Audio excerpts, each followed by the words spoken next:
Hi, I'm Eric's mom, and I'm at his house. I brought up a bunch of elderberries that I picked, and I'm making him some elderberry juice nectar. And first I was time consuming cleaning all the berries. I had to take them individually off. I tried 2 different methods, not frozen and then frozen. That kind of worked. I saw that on YouTube, so I tried that, and I think it does work. So I harvested elderberries in my yard and a neighbor's yard, so I could make healthy elderberry juice for winter for my family and a few of my friends. So if everybody was here, you could taste it. It tastes pretty good. Okay, so Eric, what I got here in the pot is a mix. I use fresh elderberries and 1 cup of fresh elderberries to 1 cup good spring water that Eric goes up and gets. And that first you bring that to a boil, and then you simmer it for 2 to 4 hours. You can leave it set overnight even, but I don't have that time. This is simmered probably about 3 hours. And I have started already. You can see the little berries in there. Probably not so good with that spoon, but I'm sure. See? They're small, these ones, because they're wild. All right, so then I'm taking the elderberries. You just want the juice. The seeds can be poisonous if you eat too many of them, but the juice has lots of, I think it's polyphenols that really help you build up your immune system. So I brought the juice, the water, and the elderberries to boil. Now I've since added 4 cups of sugar. I started with 4 cups of elderberries and 4 cups of water, spring water, and then I added 4 cups of good organic sugar, and also, let me grab something. I added elderberry, echinacea and elderberry tea right here. And it's good for colds and sinuses and this time of the year throughout the winter. If you're healthy, all you need to do is take it a tablespoon or 2 a daily. If you're starting to feel sick, you can take it 4 times a day. As much as you have. It's fairly expensive in the grocery stores and the vitamin stores. So I thought it would be nice to try to make some. So this batch, then I added the sugar and the tea bags. So I strained the tea bags, and now I'm straining the juice and the berries also. So what I'm doing is squashing them through this little sieve, and I get juice. This is kind of like my tea bag. So I can get the juice out. And it's already mixed with sugar and echinacea. I have jars heating with hot water so they're warm because this is hot. I have it on 1 just to keep it warm so that when I put it in the jars, I'm not going to hot water bath this batch because I think it will get drank really fast. And it is shelf stable for probably up to 2 months, just this way. You can add alcohol to it to make it more shelf stable, like the stuff you get in the grocery stores, cough medicine. Look at that beautiful juice. I'll do another one real quick. Show you how I got it to here. So I'm taking the top, because the top berries there's a lot of them that are still nice and plump and haven't got the juice squeezed out of them. See, and look at that juice. Isn't that beautiful? So dark and rich. All organic from the wild. It's so yummy too. Some people put 4 cups of sugar to 1 cup of juice. I think that's too sweet. I just do 1 to 1 to 1, and it's nice and sweet.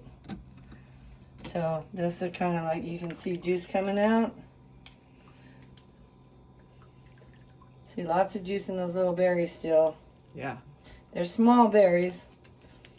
That's why you have to add the water to juice them up. And I just kind of dumped that in there.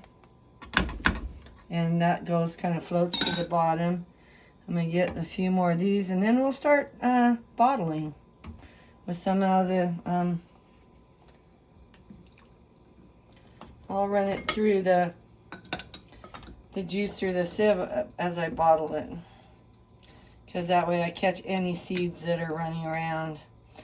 In the bottles, in the jars, after it cools, the seeds settle to the bottom. So if you eat a couple seeds, swallow them, it won't kill you. I think it takes a lot of seeds to actually hurt you. I need to research that a little more as far as what's in them that's poisonous. But the juice itself, yes, it's wonderful. Eric's here videoing me.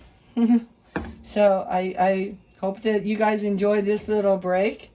And Eric, whoops, I lost that again, dang it.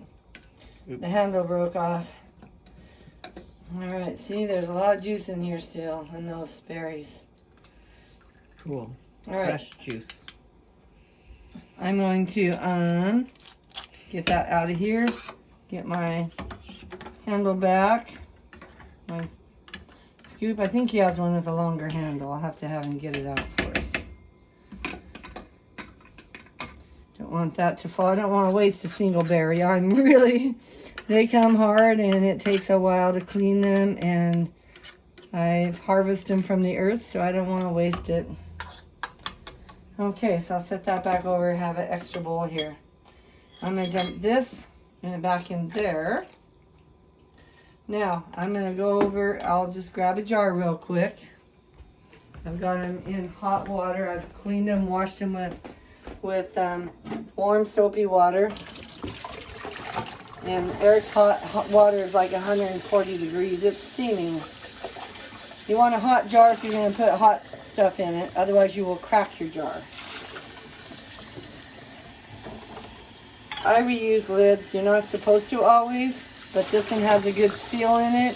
And since I'm just going to be refrigerating it anyway, I am use it, and they seal. They actually do seal. So if you don't want to use it right away and you keep it in the fridge, it'll keep for several months. And it's October, almost November. So I do believe that it'll get drank before then, with the winter coming on. As you see, I do love making messes. It's just hard to do without making a mess. And make sure that's clean. Oh, can you hand me that funnel, Eric? Alright, this will help make less mess. At home I have a canning thing, so I'm going to dump the juice right into the sieve now without pressing it, because this, I got it pretty thick. Look at that. It's gorgeous. You'll see it in the jar here in a second. Oh, yes. And it tastes so good.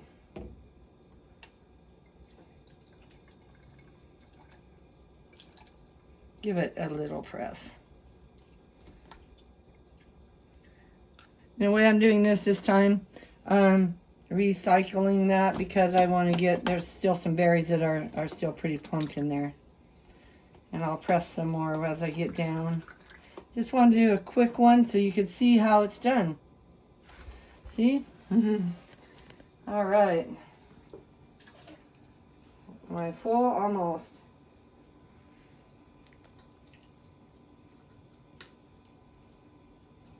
Oh, what beautiful color. Yeah, this sells for, the dried elderberries sell for about $30 to $40 a pound at the food store, at the markets in bulk, at the health food stores. And the elderberry echinacea tablets and stuff, and capsules and tinctures, which have alcohol in them, sell for like in the $20 range. So I thought, you know, I'm just gonna make some. I have elderberries all around and I will use them. Okay, so I'm gonna pull that out, and I want to make sure my jar's sealed. Just look at that juice.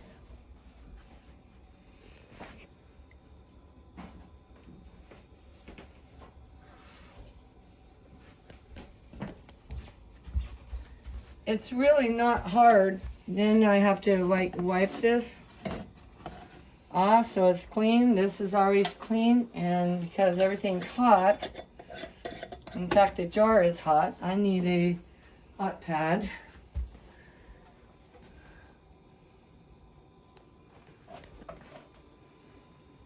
Because I want to tighten that nice and tight. And then as it cools, it will pop and seal. See? That's a whole lot of it. You don't get that kind of quantity at the stores. Want to watch me do one more jar? Sure. Okay. Let me grab another jar and a lid. This is nice and hot. It's real hot. And here's another lid. And a ring this time. Candy ring. We can't find them, so I've had to reuse some of these ones that still pop. See? So that's still good. I'll be able to know if it's sealed.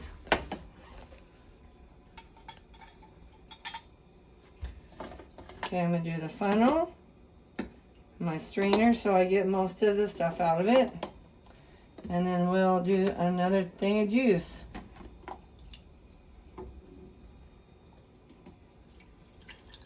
Oh, yeah. I love making stuff like this. You have to be able to get out. I feel sad for those who can't get out and do stuff like this. I just research it on the internet. There's so much information on the internet these days. And there's so many different ways to do things. Last year I used a steamer juicer canner. Oh, look at that.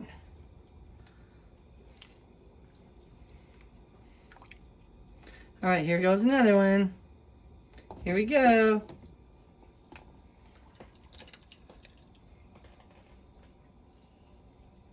Get that jar filled up to a 1/2 inch headspace.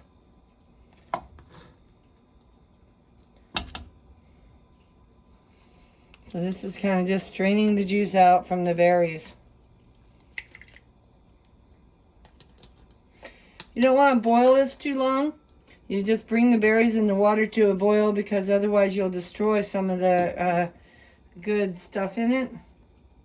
All the nutritional value stuff, heat will ruin it. So then we've got a 1/2 inch. Could probably take just a little more in this one.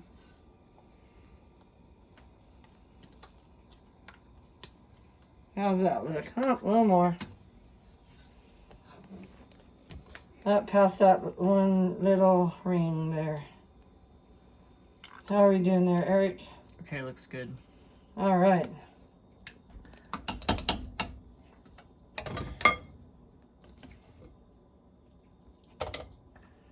And I wipe the lid and make sure there's nothing here to. Oh, I think I heard that seal already behind me. Did you hear that pop?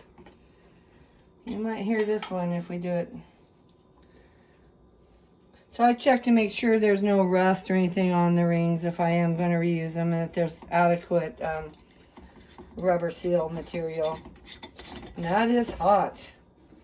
Grab the hot pad and squeeze it tight. And I'll set it back here with the other one. And you can see there, this one is rising, so it's building pressure inside, and then it will suck down and it will be sealed, not according to FDA standards, which have to be water baths for about 15 minutes on pints. But anyway, so I hope you enjoyed this, and maybe I'll come back and share some more healthy video with Eric. Thank you. Love you guys too. I'm glad you love Eric. Have a wonderful day and a wonderful happy Halloween. Bye.